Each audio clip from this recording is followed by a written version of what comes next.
En el nombre del Padre, del Hijo y del Espíritu Santo. Amén. Continuamos con nuestra lectura del primer libro de Crónicas, capítulo 16, versículo 1.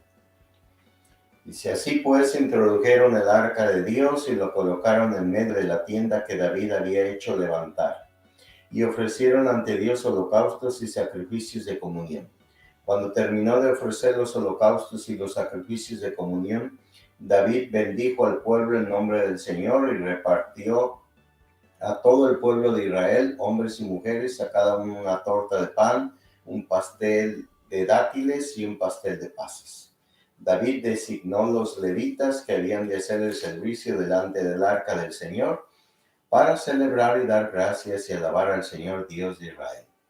Bueno, pues este libro de Crónicas también es una crónica, ¿verdad? Esta historia del reinado de David y nos habla del cuidado que él empieza a tener en la arca de la alianza, que en el tiempo de Saúl fue descuidada, ¿verdad?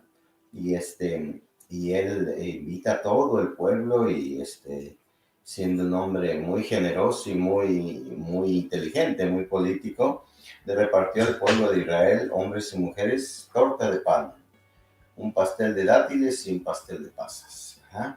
Y después hay un cántico muy hermoso, ¿verdad? Donde dice que en el versículo 7, aquel día David encargó por primera vez a Asafat y a sus hermanos este canto de alabanza al Señor. Y ahí mismo dice también que él les encarga a los levitas, lo que hablamos el pasado día, o el día pasado o ayer, referente al trabajo que ellos desempeñan como las cosas de Dios, las cosas espirituales, ¿verdad? Este canto es hermoso, ¿verdad? En el capítulo 17 dice que cuando el rey se estableció en su casa, le dijo al profeta Natán: mira, yo habito en casa de cedro, mientras que el arca de la alianza del Señor está entre lonas. Natán respondió al Señor: haz lo que el corazón te dice, porque Dios está contigo. Pero esa misma noche la palabra de Dios vino sobre Natán en estos términos: vete y dile a mi siervo David, así dice el Señor, no eres tú el que me va a edificar una casa para habitar en ella.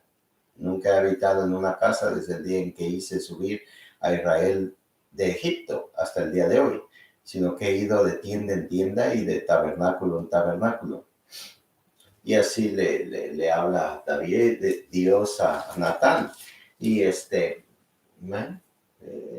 aquí nos muestra que aún un profeta tiene que hacer discernimiento, no asumir porque la persona es buena, porque Dios estaba con David, ¿cierto? Y eso lo ve Natán, porque es un hombre, David es un hombre de Dios, trata de agradar a Dios, cuida de su pueblo, pero en una cosa tan sencilla, construirle un templo, ¿por qué no? ¿Verdad?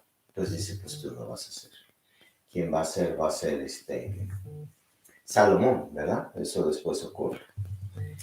Siempre es importante discernir, aun que nosotros pensemos y estemos convencidos de que por las acciones de las personas esto es lo que Dios quiere de ellos.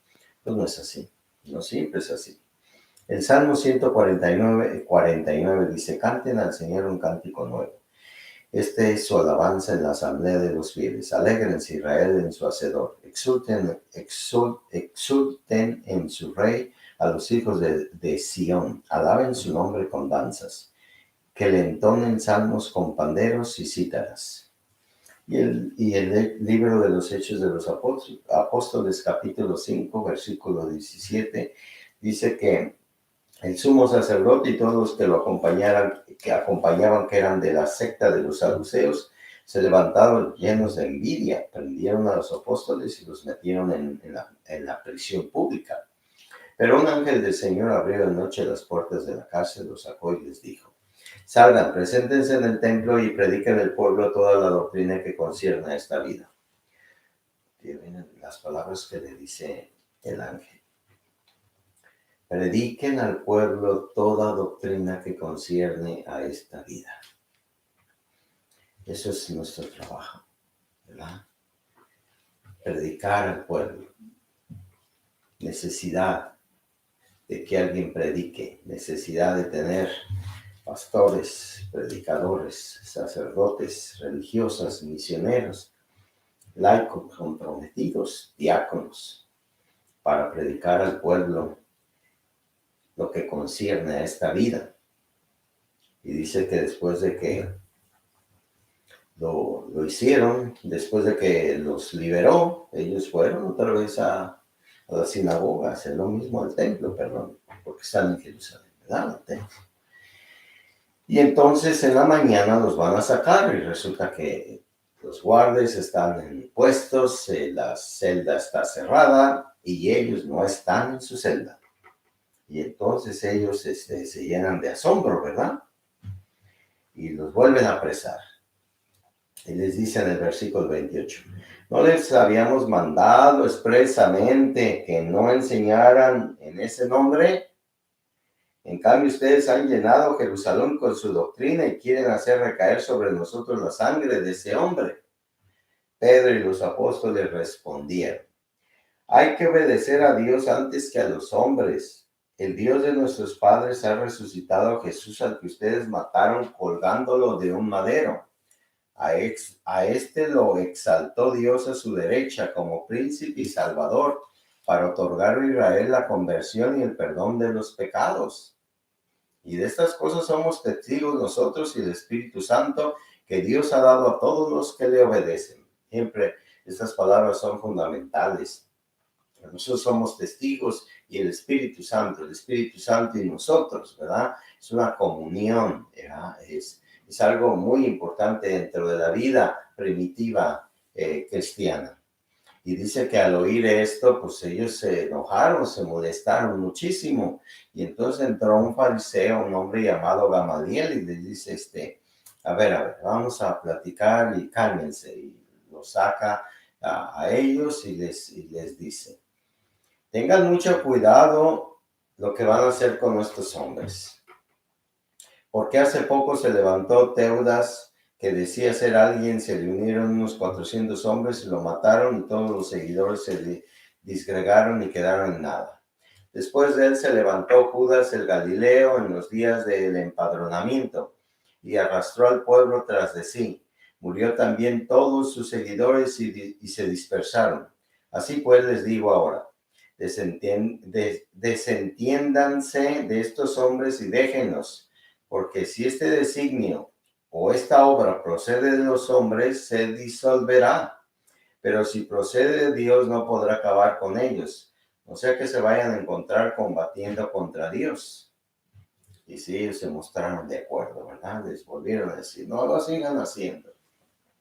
Pues la sabiduría de Gamaliel es muy importante, ¿verdad? Dejen que si es de Dios, no puedes pelearte contra los designios de Dios. Y si es del hombre, se va a desmoronar, ¿verdad? Las cosas del hombre crecen y parece que son lo máximo y después se vienen abajo. Las de Dios todo el tiempo están ahí.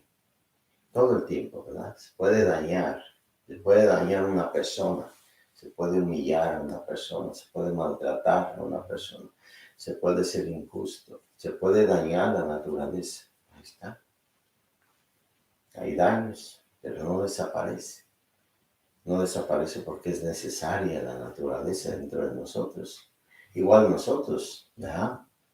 Puede uno pecar mucho y puede hacer uno muchas barbaries, pero al final nuestra naturaleza es la bondad.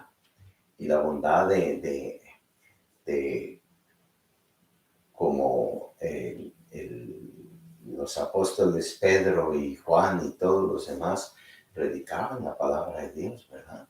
Así nosotros también en este tiempo de Cuaresma necesitamos predicar para que las personas que están tristes y abatidas, que están pasando por momentos difíciles, nosotros podamos llevar ese consuelo, ¿verdad? Ese consuelo que no es otra cosa que la persona de Jesucristo en la vida de nosotros, ¿verdad? Eso es algo muy importante dentro de la vida de nosotros y de nuestros hijos y de las personas que nos rodean. No se desanimen. Pidan al Señor siempre esa fortaleza, ese espíritu, como los apóstoles tenían el espíritu de predicar, aún con meterlos a la cárcel o con amenazarlos, injuriarlos y casi a punto de quererles privar la vida. Ellos continuaron la misión de Cristo porque Él estaba con ellos. Las promesas de Dios son eternas. Que el Señor les bendiga, el Padre, el Hijo y el Espíritu Santo. Amén.